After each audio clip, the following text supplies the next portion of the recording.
Welcome back to another episode of MotoGP News. We've got some fascinating developments to cover today. From one of the sport's most resilient champions refusing to give up on his ambitions to a Spanish rider facing an uncertain future in the championship. Let's dive in. Marc Márquez is sending a clear message that despite a difficult start to the season, he's not throwing in the towel. The nine-time world champion has been dealing with the aftermath of an injury he sustained at the Indonesia Grand Prix in 2025, which proved to be more complex than initially expected. While the injury didn't directly affect his right arm, Marquez has acknowledged that his struggles with the Ducati in these opening races stem from a combination of factors, with his physical condition playing a part. After 3 Grands Prix and despite the clear superiority being shown by Aprilia, the Spanish rider hasn't ruled himself out of the title fight. In a new advertisement for Next H2O, Marquez reflected on his mindset saying, "They call me a nonconformist, maybe I am, but what I know is that whether I win or lose, I always want to do better. Because for me, winning was never a goal, just a starting point. They always described me as a little ant, strong and hardworking, and I always try to demonstrate that."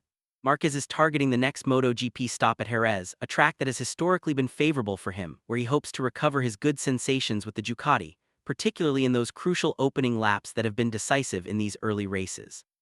He's also been reflecting on his career journey. He revealed that his biggest achievement wasn't his first MotoGP title at his debut, but rather maintaining his motivation through the difficult years that followed, especially after the crash at Jerez in 2020.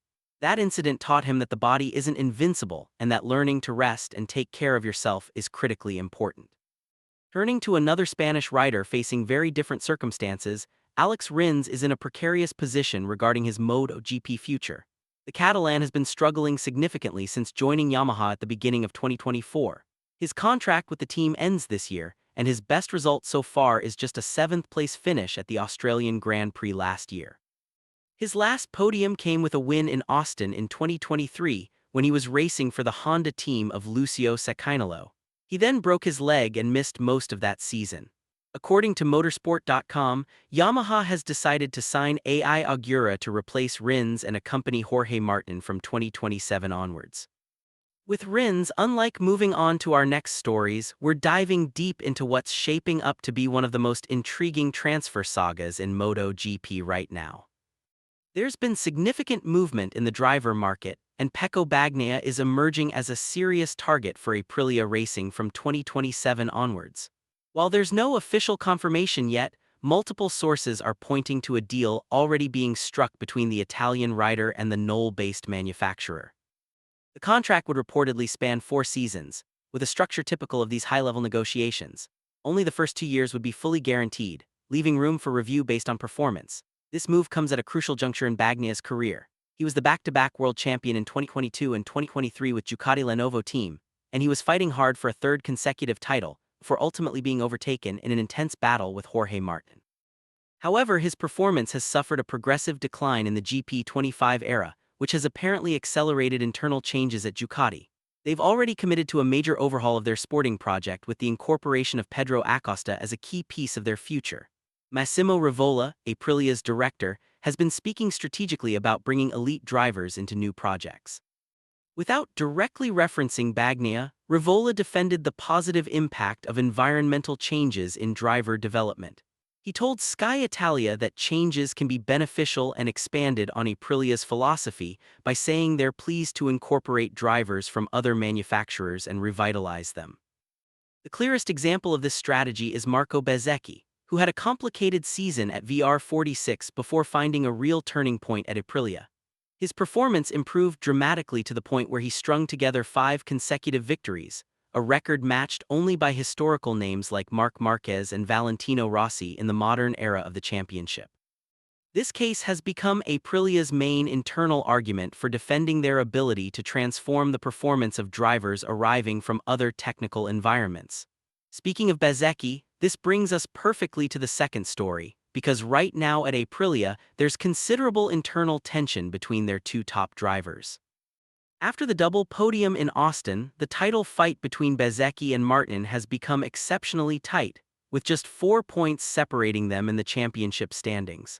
Bezzecchi's victory in Austin not only consolidated his position at the front of the general classification, but also reinforced Aprilia's hopes. And finally, we close out today with some fascinating insights from the paddock that really show us the different perspectives on what it takes to succeed in this sport. First up, Scott Redding has been making headlines with some pretty bold statements about the current MotoGP grid. The 33-year-old, who's now racing in the British Superbike Championship, didn't hold back when discussing Alex Rins and his place in MotoGP. Speaking on the Full Chat podcast, Redding questioned why Rins has maintained his factory Yamaha seat for the past couple of years. He acknowledged that Rins is a good rider but pointed out that he's had numerous injuries and hasn't been consistent. But then Redding went further, suggesting that nationality plays a role. He said, "Is he Spanish? It shouldn't be like that, but he is Spanish," implying there might be other factors beyond pure performance keeping the Barcelona rider on the grid. He went on to criticize the lack of British riders in MotoGP, saying the absence of any British drivers in the championship is absolutely crazy. Now it's worth putting this into perspective. Rins, who is currently 30 years old, has an impressive resume that arguably speaks for itself. He's a former CEV 125 cubic centimeter champion, fought for the Moto3 title down to the wire in 2013, and has achieved 6 victories in MotoGP, including a third-place finish in the championship with Suzuki back in 2020. He's currently working on developing Yamaha's new V4 engine in what the Japanese manufacturer hopes will be a long-term project. Despite the team struggling in the results so far this season, speaking of Yamaha's struggles and the broader challenges teams face, David Tardazzi, the team manager of Ducati Lenovo, has been offering some really insightful reflections on what makes a successful team and rider partnership. In an exclusive interview, Tardazzi opened up about 2025 and why it wasn't his best year. He admitted that Pecco Bagnaia struggled with the new bike, and while Marc Márquez's season ended poorly due to injury from Indonesia, Tardazzi emphasized that wasn't Marc's fault. What's fascinating is how Tardazzi analyzed Pecco's problem. He explained that the issue wasn't Marc as a teammate, but rather Pecco's mindset toward the new motorcycle. Tardazzi revealed that Pecco essentially wasn't prepared to lose races, and when he realized he couldn't win, he tried to force results without being mentally ready. But Tardazzi had high praise for both his riders as intelligent individuals first. When asked if he'd ever seen anything as exceptional as Marc, he compared him to legendary names like Angel Nieto and Giacomo.